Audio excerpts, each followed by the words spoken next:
Uy, pre, magandang gabi. Nandiyan pala kayo. Teka, ba't nandiyan kayo?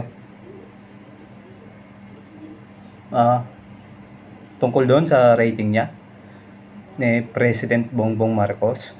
Nako, ba't ganun? Nag-negative 13?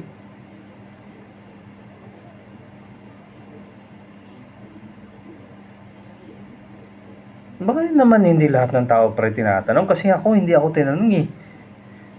Isipin nyo kung tinanong ako, boy, kumusta naman ang rating ni Mr. President para sa'yo?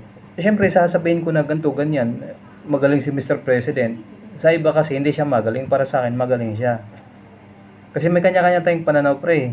Halimbawa na lang, pag nagsalita si Mr. President ng a, i, o, a, a, a, gaganong ganon. Eh di ba?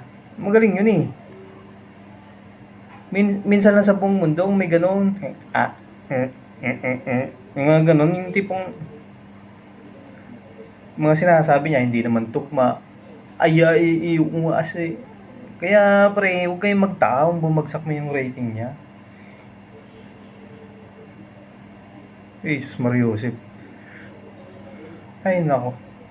Ay nako talaga Mr. President. Tsaka ito pa.